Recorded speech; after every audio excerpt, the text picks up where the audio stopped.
Operation সিঁদুর নিয়ে বিশেষ অধিবেশনের দাবি ক্রমশ জোরদার হচ্ছে। এ নিয়ে একটা বিরোধী অক্ষ তৈরি হয়েছে, যেখানে তৃণমূল এবং কংগ্রেস অনেকটাই কাছাকাছি আসছে, আর অনুঘটকের কাজ করছে এসপি আপের মতো অন্যান্য দলগুলো। পেহেলগাঁও হামলার পর থেকেই সন্ত্রাসের নিন্দায় এক সুর শোনা গিয়েছে রাজনৈতিক দলগুলির গলায়। অপারেশন সিঁদুরের পরে আন্তর্জাতিক মহলে পাকিস্তানের মুখোশ খুলতেও এক মঞ্চে সব দলের নেতারা। কিন্তু সেনা অভিযানের সাফল্যকে প্রধানমন্ত্রী নরেন্দ্র মোদী ও তার দল রাজনীতির হাতিয়ার হিসেবে ব্যবহার করছে বলে অভিযোগ বিরোধীদের। এই পরিস্থিতিতে সংসদের বিশেষ অধিবেশন চেয়ে সরব হয়েছে বিজেপি বিরোধী দলগুলি।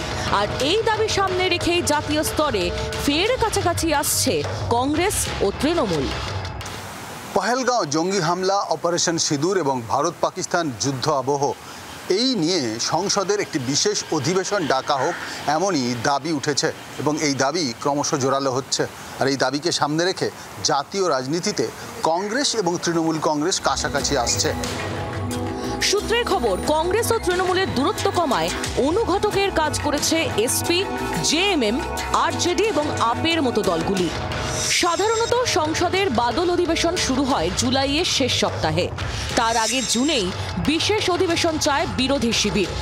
বিশেষ অধিবেশনের দাবি জানিয়ে ইতিমধ্যেই প্রধানমন্ত্রীকে চিঠি লিখেছেন বিরোধী দলনেতা রাহুল গান্ধী। বিদেশ থেকে সর্বদলীয় প্রতিনিধি দলগুলি ফিরে এলে বিশেষ অধিবেশন ডাকার দাবি জানিয়েছেন তৃণমূল নেত্রী মমতা বন্দ্যোপাধ্যায়ও। এই দাবিকে সামনে রেখে কংগ্রেস এবং তৃণমূল কংগ্রেসের মধ্যে কথাবার্তা শুরু হয়েছে, এমনটাই জাতীয় রাজনীতিতে খবর। আর এই কথাবার্তার মধ্যেই তৈরি হচ্ছে নতুন একটি আবহ।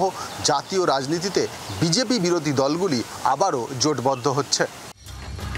চাপ বাড়ছে, ঘুঁটি সাজাচ্ছে বিরোধী শিবির। সরকার পক্ষ বিশেষ অধিবেশন ডাকবে কিনা তা অবশ্য সময়ই বলবে। ক্যামেরায় শুভাশিসের সঙ্গে রাজীব চক্রবর্তীর রিপোর্ট, জি24 ঘন্টা।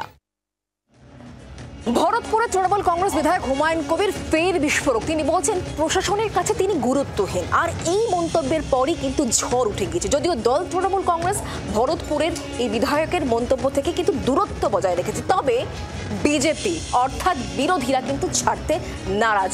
কটাক্ষ তৃণমূল কংগ্রেসকে বিজেপির তরফ থেকে।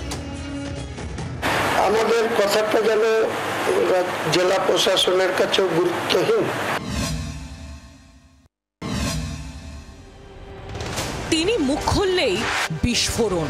তার মন্তব্য মানেই অস্বস্তিতে পড়ে তৃণমূল। ফের বিস্ফোরক হুমায়ুন কবির।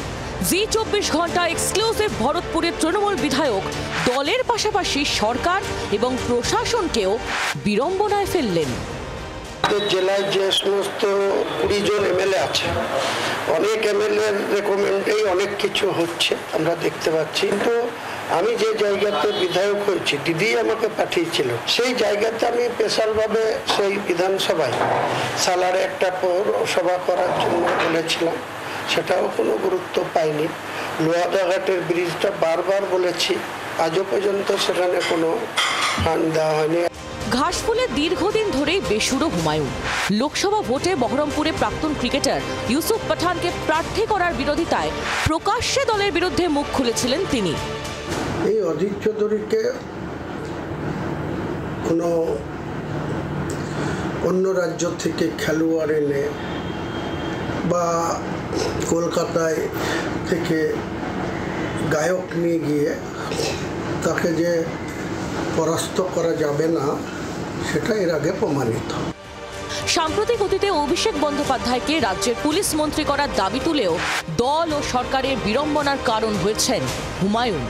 পুলিশ মন্ত্রী অভিষেক বন্দ্যোপাধ্যায়কে চেয়েছি, অবশ্যই ভালো হবে। অনেক পুলিশের আরো শৃঙ্খলা পরায়ণ বা আরো বেশি পরিশ্রম, পুলিশের কোথাও ছোটখাটো গাফিলতি আছে কিনা, সেটা ফুল টাইমের একজন পুলিশ মন্ত্রী থাকলে আমার মনে হয় তার নজর এড়িয়ে কোনো ভালো কাজ ছাড়া কোনো খারাপ কাজে পুলিশ লিপ্ত থাকবে।